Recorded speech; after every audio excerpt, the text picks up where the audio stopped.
She did not scream when she found the wolf bleeding to death behind the boundary stones. She had been screamed at her whole life, and she knew screams did not save anyone. Wren of the Croft put down her gathering basket, the willow bark she had been peeling, the bruisewood she had been kneeling for, and went to him on her knees through the cold mud. He was the size of a horse and the color of iron, and one of his hind legs was open to the bone. There was a black-fletched arrow lodged in his shoulder that she recognized at once. It was a Beta warrior's arrow, royal stock, iron-hold make. She did not think about what that meant. She was 22 years old and an Omega in a pack that fed her last, and thinking about who shot royal arrows at giant wolves on the boundary line was not a thing that ended well for women of the time. She thought, instead, about whether she could keep him alive until morning. His eyes opened.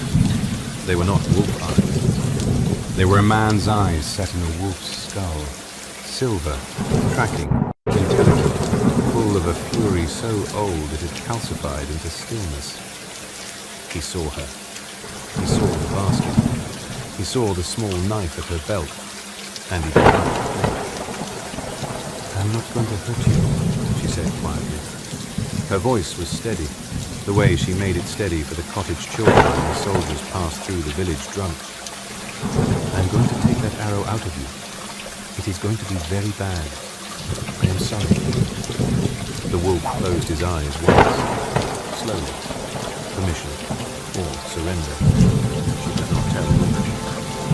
She worked through the night by lantern. She broke the arrow shaft and pulled the iron through the back of his shoulder because it could not go forward. He did not howl. He shuddered once, and the breath left him the sound of his voice. A low, ragged sound that she would remember for the rest of her life. She bound his leg with strips from her underdress because she had nothing else. She did not have time to be cold. When dawn came up grey over the pines, she had stopped the bleeding, and he was still alive, and she had not run. He watched her with those silver eyes, and she watched him back, and a thing settled between them in the lantern light that she could not have named if her life had been. She came back the next night with broth and bread. She came back every night, for 30 nights. She told no one. Telling would have meant questions. Questions would have meant the Croft people, Clara, kind woman, tired woman, going pale and saying the word royal and the word free. So Wren said nothing. She walked the half-league through the woods after her chores were done, with a covered crock under her arm and her hair tied back, and she fed him by hand because his shoulder would not let him reach the bowl. She talked to him.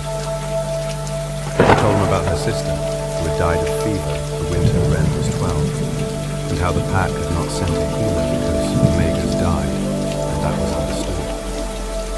She told him about the boy in the upper village who had been kind to her once at the midsummer feast, and then had been told who she was, and had stopped being kind. She told him about her mother, who had been beautiful, and had not survived being beautiful in a pack that did not protect her late in life. She told him things she had never said out loud to a living person. And wolves could not repeat them. She did not know that he understood everything. She did not know that on the 8th night, when she said her name aloud to him for the first time, "Wren, my name is Wren, in case you ever need to remember a person who's kind to you." Something burned itself into the inside of his shoulder, beneath the bandages.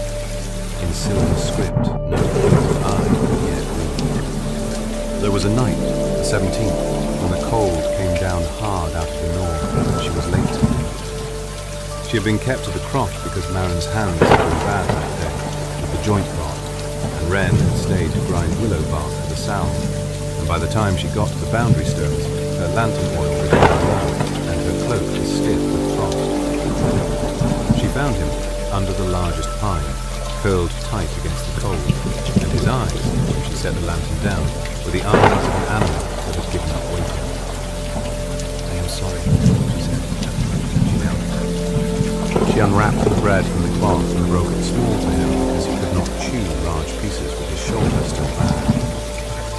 "I am sorry," Mallory needed me. She would have noticed if I left in time, and she cannot know about you.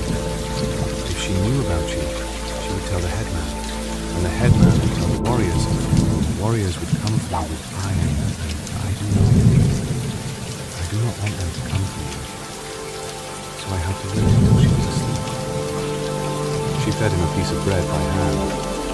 He took it with the careful softness wolves use when they have decided not to frighten the thing. She fed him another piece. The lantern guttered. I should not be talking to you like this, she said. Her voice was low. I was saying,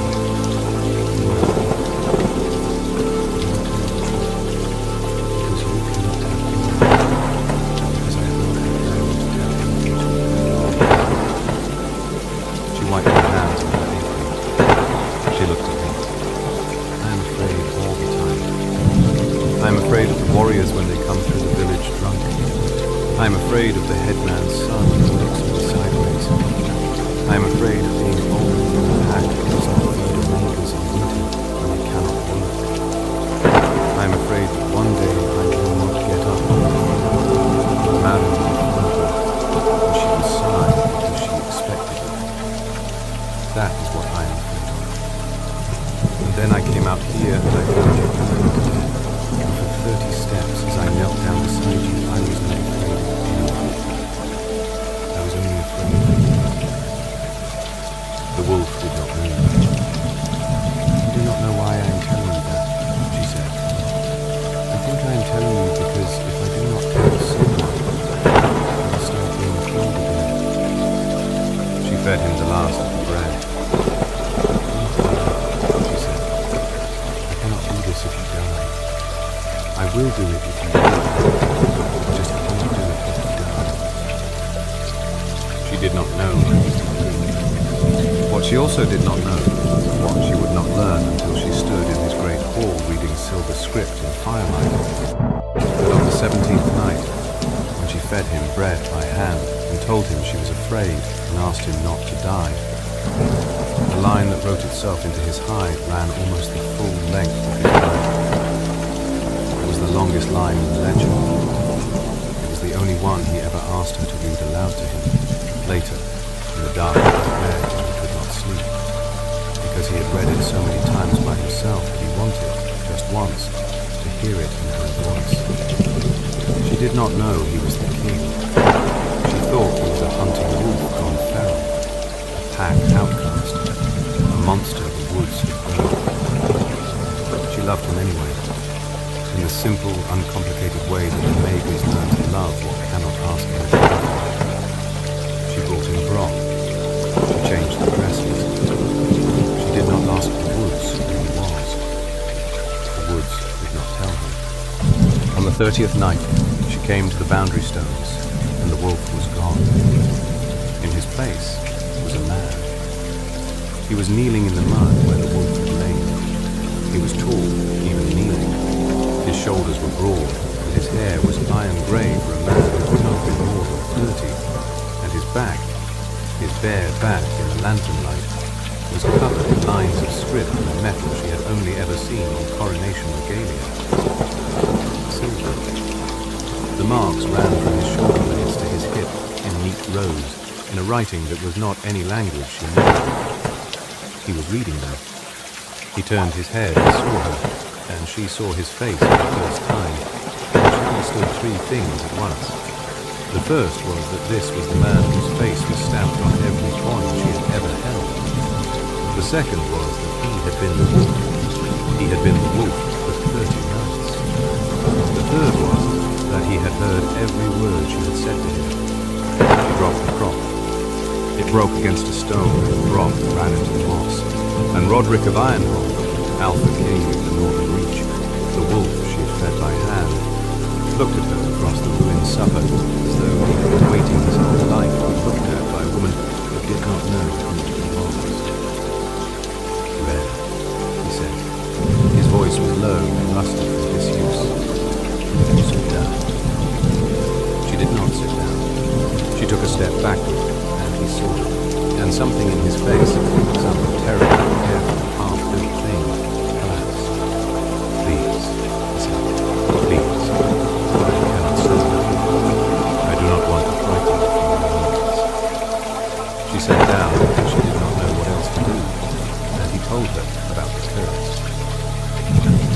His beta of 15 years had tried to murder him at the boundary line of a hut 31 days ago. The arrow she had pulled from his shoulder had been laced with a wolf's bane, and a working older than the reach itself. A curse called the Wolf's Ledger, laid by his own enemy's line 3 generations back as a punishment for kings who could not be trusted. Once struck, the king could not return to human form until the curse was satisfied. The curse was satisfied only when his hide had been written upon by acts of unconditional kindness. Kindness given to him as a beast by a stranger who wanted nothing more than him. The ledger was meant to be impossible. It had been impossible for 3 generations. The king was cursed by it, had died in wolfhood, alone, because no one was kind to a giant wounded wolf for nothing. She had been kind to him for 30 nights for nothing. His skin was now a record. Every broth, every bandage, every word she had said to a wolf in the dark, written into him in silver. Wren of the Croft, who said her name on the 8th night so a stranger might remember a person was kind to him. He had read that line just before she arrived. He could read all of them. My beta is alive, he said. Howrick, he believes I'm dead. He has spent 30 days consolidating power in my hall. When I return to Ironhold tomorrow, I will have to walk into a court that has already begun to forget me. And I will have to prove I am alive. And I will have to prove he put the arrow on me. The ledger on my back is the proof. It cannot be forged. It cannot be lied into existence. He looked at her. It also means you. By pack law, a woman whose kindness breaks the ledger is my mate. Witnessed. Bound. There is no undoing. She did not move. The forest was very quiet. I did not know you were anyone, she said. Her voice came out steadier than she had expected. I know. I would have done it anyway. He closed his eyes. When he opened them again, the silver in them was wet, and he did not look away from her, and she understood, with a clarity that frightened her, that this was a man who had not let himself want a thing in 15 years, and was wanting one now. That is what the ledger says, he said. I have read it twice. If this story is keeping you with me tonight, take a moment and tap the like button. It tells the algorithm to bring more dark fantasy romances like this one to people who need them. Then, settle in. The hardest part is still ahead. He could not walk into Ironhold leaning on her arm. That was the first thing he made clear, sitting in Maren's Croft the next dawn, with a borrowed cloak over his shoulders and his ledger hidden beneath it. Maren had taken one look at the silver writing through the open collar upon the colour of old milk, and offered him broth in a wooden bowl reserved for royal guests, which he had owned for 50 years and never used. He had drunk it without knowledge. Wren had not been able to look at it. They will say I forced him, Roderick said. He was looking at the fire and not at her. They will say I am bringing an omega to my hall to legitimize a coup. They will say the ledger is a trick, the working I had laid on my own back to manufacture a mate I could control. Howrick will say it loudest, because Howrick knows the ledger is real and that it names him by absence. What does that mean? Wren said. Every line on my back is a kindness. There is no line to look. His mouth did something that was not a smile. 15 years of brotherhood.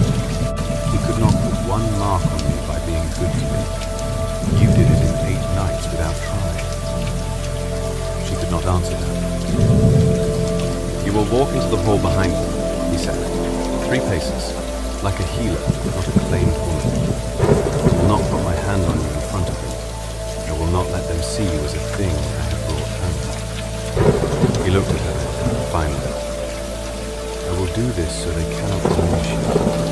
Not because I do not want to walk you in on my arm. I understand the difference. She understood the difference. She walked behind him, 3 paces, into the great hall of Ironhold the next day at noon. The hall was full. Howrick had called the court into session because Howrick had been about to have himself named regent, and the doors had opened on him mid-sentence, with the king he had buried walking through them in a healer's borrowed cloak. Howrick did not pale. Howrick was better than that. He went very still, and then he smiled. The small, curved, dangerous smile of a man recalibrating a thing when he thought it was finished. "My king," he said. He bowed. He was perfect. "We were told you were dead." "I was told you told me," Roderick said. The hall went silent. Howrick had been the second strongest wolf in the Reach for 15 years. He was tall and gold-haired and easy to look at, and the warriors loved him because he had bled with them in 2 border wars. He stepped forward into the silence with the calm of a man who had thought through every possible accusation and prepared an answer. "There has been a poison," Howrick said. He was not looking at me. He was looking, with the precision of a hunter, directly at Ren. "The Omega behind you, my king. The healer's apprentice. She came to the kitchens 12 days ago and bought a draft of monkshood from the outer market. I have the trader's name and the date. The woman who sold it to her is in this hall." He raised his voice. "Bring her forward." A woman was brought forward. She was old and frightened and would say whatever Howrick wanted her to say. And Ren understood. Standing behind her king in a borrowed cloak in a hall full of wolves, who had decided in advance what she was. But Howrick had been preparing this moment for 30 days. He had been preparing it before Roderick walked back through the door. He had been preparing it for any woman Roderick brought home. "My king," Howrick said gently. "She is not a healer. She is the assassin who finished what the boundary Arabs started. The ledger on your back, if there is a ledger on your back, was laid by her hand to bind you to her. It is not proof of love. It is proof of poison. I beg you, step away from her before she completes it." Roderick did not turn around to look at her. He did not need to. He spoke over his shoulder, and his voice was not loud, but every wolf in the hall heard it. "Red," he said, "walk forward. Stand beside me." She walked forward. She stood beside him. He took off the cloak. He took off the cloak in its own great hall, in front of his entire court, and he turned his back to the room and let them see the silver script written from his shoulders to his head. Every line a kindness, every line in a hand that was not a working, but the world itself, recording what had been done. The hall made a sound. It was not a cheer, it was not a gasp. It was the sound a pack makes when the truth arrives in a room that has been full of lies for 30 days. "Read it," Roderick said. He said it to Howrick. "Read aloud the line on my left shoulder blade, the one closest to my heart." Howrick did not move. "Read it," Roderick said again, "or admit before this hall that you cannot, because the ledger does not respond to your voice, because you are not the one who put the marks there, because you have never, in 15 years, been kind to me when there is nothing to give." Howrick's hand went, very slightly, to the hilt of his sword. Roderick's sword. All sword. "I will read it," Roderick said quietly. "I read it last night by the fire, and I will read it now, in front of every wolf who has ever heard this word all of it, but she does nothing." He turned. His silver eyes found Ren. Ren of the Crop, who said her name on the 8th night so a stranger might remember a person's closed date. The silence in the hall was the silence of a pack remembering what its king sounded like. "She is my mate by the ledger," Roderick said in the hall. "She did not know I was a man. She did not know I was a king. She fed me for 30 nights for nothing, which is more than any of you have done for me in 15 years. She owes me nothing. She owes this hall nothing. If she wishes to walk back to her croft tonight, no one in this room will stop her, and I will not follow her. And the ledger will go unbroken on my back until I die. Do you understand? The hall understood him. Ren understood him too, and her hands, which had been steady through 30 nights of pulling iron for a wolf, began to shake. Howrick drew his sword that night. He drew it in the corridor outside the king's chambers, where Roderick had asked Ren to walk with him because he had something he wanted to say without a court between them. Howrick had been waiting in the dark with a blade he had been preparing for 31 days. It was not a sword. It was a curse blade. It was forged from the same working that had laid the ledger, and its edge had been ground against a whetstone that had burned for 3 generations of the family that had cursed Roderick's bloodline. A woundsmith would unmake silver. A woundsmith would burn the ledger off Roderick's back like a brand cleaning it. Howrick understood that without the ledger, Roderick would be nothing. That the court would, by morning, decide the man who had walked back into the hall was an imposter for working on his skin.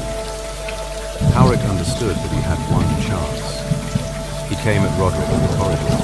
Ren was 3 paces behind, the way she had been all day, and she saw the blade come up, and she saw Roderick turn into it, because Roderick had been turning into blades all his life, and did not know how to do anything else.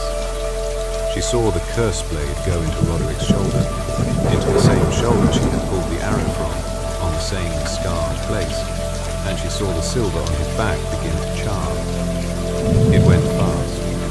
The line on his left shoulder blade, the one he had read aloud in the great hall, the line that named her, went black at one end and began to crawl. The silver was not melted, it was being. She could see the script consuming itself letter by letter the way a parchment burns from the bone. And Roderick was on his knees, and Howrick had not yet drawn the blade back out. And the ledger was gone. In 10 more seconds it would be gone. In 20 seconds, Howrick would be the only living wolf in the Reach who could speak to the warriors with authority, because the proof of his treason would have burned off the back of the man he had stabbed. She did not think. She had not thought when she found him. She did not think now. She crossed the 3 paces, and she put her hands on the blade. She closed her hands around the edge of Howrick's curse blade, and she pulled it out of Roderick's shoulder, and the silver heat of it cut into her palms and ran up her wrists like fire. The pain was not pain. It was a thing larger than pain. It was the curse, trying to live by eating her instead of him. And she stood in the corridor with her bleeding hands wrapped around the blade that was burning the ledger out of her hand. She did not look up. I said her name on the 8th night, she said. Her voice was shaking, but it did not stop. I told him about my sister on the 9th. I cleaned his shoulder on the 10th, and I changed the binding on the 11th. And I sat with him in the rain on the 12th, because he could not move. The cold was bad, and I did not want him to be alone. Each line she spoke, she felt the silver on Roderick's back hold. I came on the 13th with broth from Mary's croft. On the 14th, I sang to him because I did not know what else to do. On the 15th, I told him about the boy at the midsummer feast. On the 16th, Howrick was screaming to stop. The curse blade in her hands was screaming too, in a voice that was not a voice. She did not stop. She named every one of the 30 nights. She named them in She named them in the dark of the stone corridor with her hands burning silver bright, and Roderick on his knees beside her, with his shoulder trembling, and his back of script holding, line by line, against a curse that had killed 3 generations of kings, because the kindness was not awakened. The kindness was the truth. The truth could be burned, but not burned.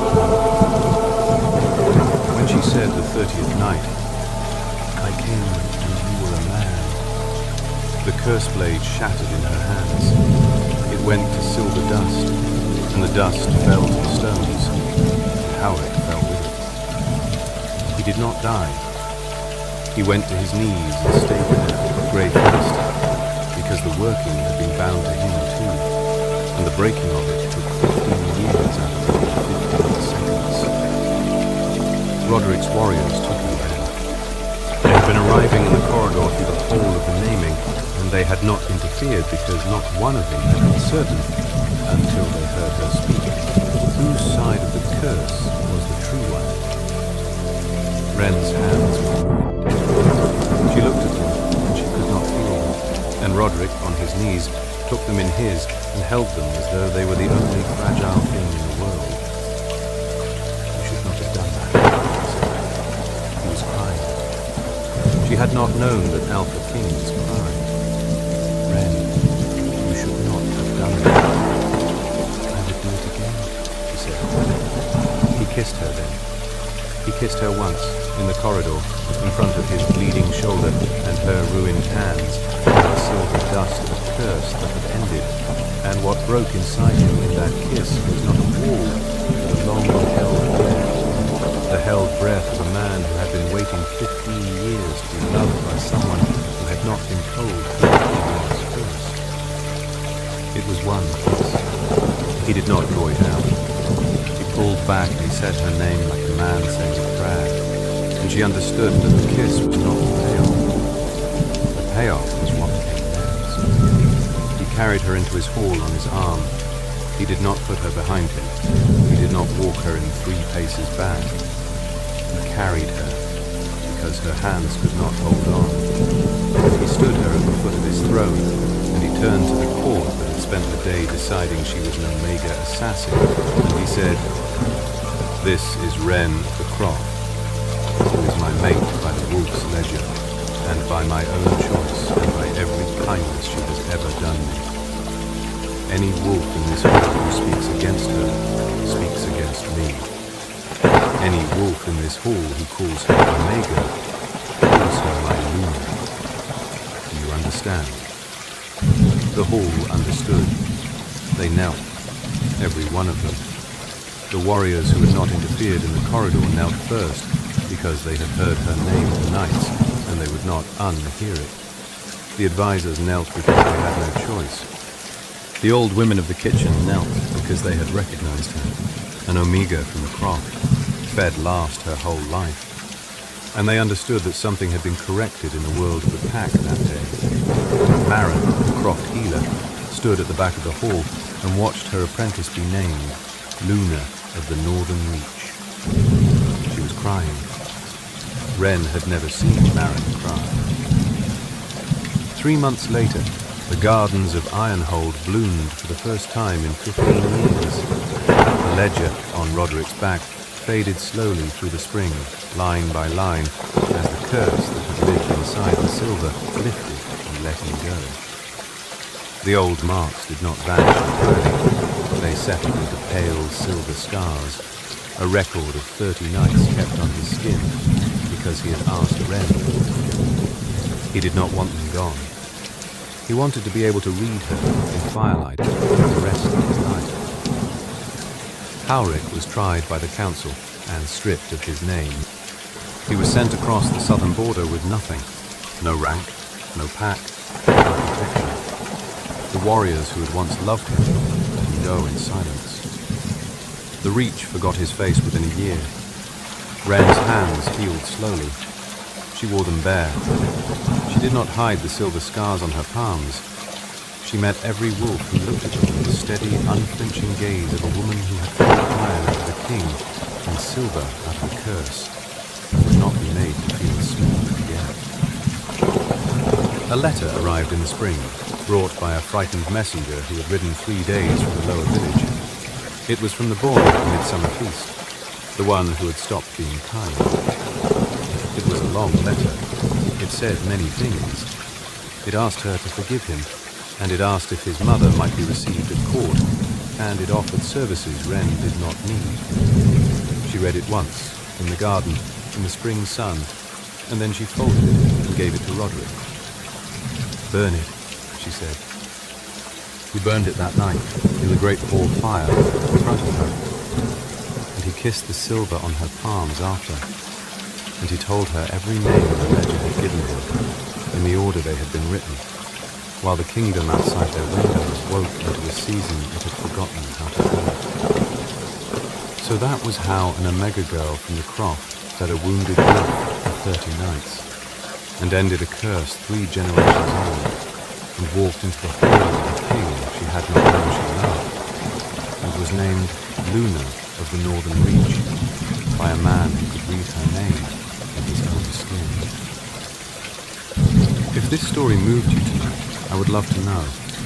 Where are you listening from? Drop your country in the comments below. Tell me which moment hit you hardest, and if you would have done what Ren did in that corridor. And if you have not yet, subscribe to the channel. There are more stories like this one waiting in the dark, and I will be here to tell them. Good night, and rest well.